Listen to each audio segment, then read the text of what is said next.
बिस्मिल्लाहिर्रहमानिर्रहीम। अस्सलाम वालेकुम। कैसे हैं आप सब लोग? उम्मीद करती हूँ ठीक ठाक होंगे, खुशबाश होंगे। आज का हमारा टॉपिक है रिंकल्स।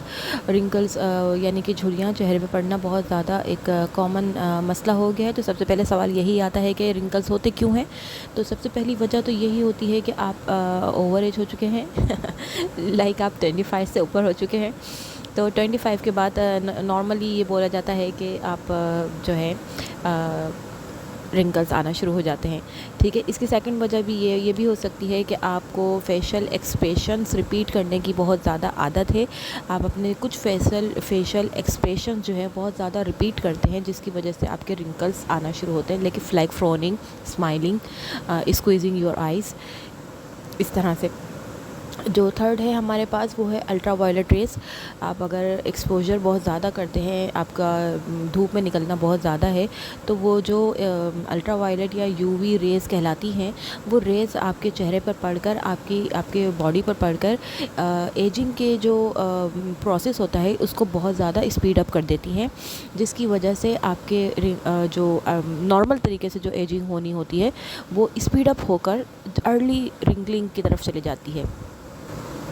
इसके अलावा एक और वजह स्मोकिंग भी हो सकती है। अगर आप स्मोकिंग करते हैं या करती हैं तो उस वजह से भी आपके जो रिंकल्स हैं वो पड़ सकते हैं। तो हम अब आगे जाएंगे, हम देखेंगे कि बाकी इन तमाम पॉइंट्स के यहाँ पर नज़र डालेंगे। इसके अलावा हम इसकी रेमेडीज़ देखे रहेंगे कि रेमेडीज़ हम क्या चेक कर सकते हैं। तो आइए शुरू करते हैं अपनी वीडियो। रिंकल्स की चंद एक बड़ी वजूहात में से एक वजह तो ये भी है कि हम जो जिस तरह के फेशियल एक्सप्रेशंस दे रहे होते हैं, वो फेशियल एक्सप्रेशंस वक्त के साथ साथ अब वापस स्प्रिंग होना हमारी स्किन बंद कर देती है। तो जो वो अपनी जगह पर वापस जाने बिल्कुल बंद कर देती है, तो वो जो फेस एक्सप्रेशन होते हैं वो वहीं पर स्टॉप हो जाते हैं। और हमारे अगर आप बहुत ज़्यादा मुस्कुराने के आदी हैं तो आपके चेहरे के इर्द गिर्द, मुंह के इर्द गिर्द वो पड़ जाएंगे, बल पड़ जाएंगे। और इसी तरह से दूसरी, अगर आप बहुत ज़्यादा गुस्सा करते हैं तो आपके माथे पर फ्रॉनिंग के निशान आ जाएंगे, जैसे कि बल पड़ना कहते हैं माथे पर। तो जिस तरह के आपको आंखें मीचने की आदत है तो आपकी आइज़ के बाहर रिंकल्स पड़ जाते हैं। इस तरह से जिस तरह हम फेशियल एक्सप्रेशंस देते हैं, वही फेशियल एक्सप्रेशंस हमारे माथे पर, हमारे चेहरे पर स्टॉप्स हो जाते हैं, क्योंकि वो वक्त के साथ साथ स्प्रिंग होना बंद हो जाती है। हमारी जो चेहरे के जो मसल्स हैं वो स्प्रिंग होते हैं, तो जब वापस अपनी जगह पर आ जाते हैं। लेकिन एज के बाद, कुछ एज के बाद, 30 के बाद स्पेशली, 25 के बाद स्पेशली, वो स्प्रिंग होना बंद हो जाते हैं, तो वो वापस जगह पर नहीं जाते, फिर वो वहीं पर स्टॉप होना शुरू हो जाते हैं। और ऐसे करते करते फिर आखिरकार वो रिंकल्स पड़ना शुरू हो जाते हैं। जैसे जैसे हमारी उम्र बढ़ती जाती है, हम 25 के बाद से मोस्टली लोगों में ये नोटिस किया जाता है कि उनके रिंकल्स आना शुरू हो गए हैं या रिंकल्स पड़ना शुरू हो गए हैं। तो ये कोई इतनी टेंशन की बात नहीं होती है, ये नॉर्मल है। और एजिंग के साथ साथ हमारे चेहरे पर रिंकल्स, हमारी बॉडी पर रिंकल्स आना नेचुरल सी बात है। तो ज़्यादातर लोगों में ये 40 से लेकर 55 तक के दरमियान में होती है। और ये मज़ीद प्रोमिनेंट कब होती है? ये मज़ीद 65 में बहुत ज़्यादा प्रोमिनेंट हो जाती है, जब आप 65 के हो जाते हैं। अदरवाइज़ इसकी स्टार्टिंग एज जो है वो 25 ही है। तो ये बिल्कुल नेचुरल सी और हेल्दी सी चीज़ है। इसके बारे में लोगों के दरमियान जो एक अजीब सी कोई कॉन्सेप्शन है, वो गलत है। ये तो नॉर्मल सी बात है। लेकिन इसके लिए आपको अपने फेशियल एक्सप्रेशंस पर, अपनी ग़िज़ा पर, अपने हैबिट्स पर थोड़ी सी नज़र डालनी होती है कि आपको किस तरह से आप इसको कंट्रोल कर सकते हैं। और इसको आने के बाद रोकना बड़ा मुश्किल है, लेकिन आप इसको आने से रोक सकते हैं कम अज़ कम। अब सवाल ये पैदा होता है कि हम इसके लिए क्या कर सकते हैं। तो एक सवाल ये भी है कि विटामिन सी क्या इसके लिए बेहतर होगा। तो कुछ जो क्लिनिकल रिसर्चेस हैं उसमें साबित किया है कि विटामिन सी का डेली इस्तेमाल, एटलीस्ट 3 मंथ्स तक इस्तेमाल, आपके स्किन की अपीयरेंस पर बहुत ज़्यादा क्लियर असर डालता है। अगर आप कंटिन्यूसली 3 मंथ्स तक विटामिन सी फार्मूलेशन का यूज़ करते हैं, तो आपको अपने चेहरे के टेक्सचर में और स्किन की अपीयरेंस में आपको वाज़ेह तौर पर फ़र्क देखने को मिलेगा। ना सिर्फ फाइन लाइंस और रिंकल्स कम होंगे, बल्कि आपका जो ओवरऑल स्किन का टेक्सचर है उसमें भी आपको इम्प्रूवमेंट देखने को मिलेगी। डॉक्टर एलिज़ाबेथ डर्मस्टेटर MD, dermatologist, at Rush University Medical Center Chicago, उन्होंने अपने रिसर्च में बताया कि इसको ड्रिंकिंग वाटर जो है, a lot of drinking water आपके स्किन के टेक्सचर में, स्किन को स्मूथ बनाने में बहुत हेल्पफुल हो सकता है। अर्ली रिंकलिंग से बचा सकता है, लेकिन वो रिंकलिंग होने से पहले बचा सकता है, रिंकलिंग होने के बाद वो इसको क्योर नहीं कर सकता। तो बहुत सारे लोग जो सवाल पूछते हैं कि क्या रिंकल्स ज़्यादा पानी पीने से, हाइड्रेट करने से अपने आप को ख़त्म हो सकते हैं, तो इसका जवाब है नो। हाँ, अगर आप चाहें तो ओवर एज होने से पहले आप उसको स्टॉप कर सकते हैं, एटलीस्ट रिड्यूस नहीं कर सकते तो कम से कम आप उसको आने से रोक सकते हैं। मोस्टली ये सवाल पूछा जाता है कि क्या रिंकल्स को वापस किया जा सकता है, लाइक रिंकल्स से निजात हासिल की जा सकती है, तो इसका जवाब है बिल्कुल ऑनेस्ट जवाब है कि नहीं। रिंकल्स को कम करने का में भी कम कर सकते हैं, लेकिन उसको आप बिल्कुल रिवर्स नहीं कर सकते, वो आप बिल्कुल ख़त्म नहीं कर सकते।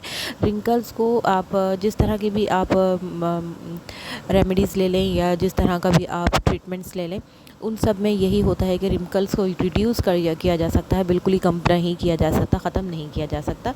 तो अगर आपको रिंकल्स ख़त्म ही करने हैं तो उसका सिर्फ एक ही हल है, वो ये है कि आप उसे फ़र्स्ट प्लेस में आने ही ना दें।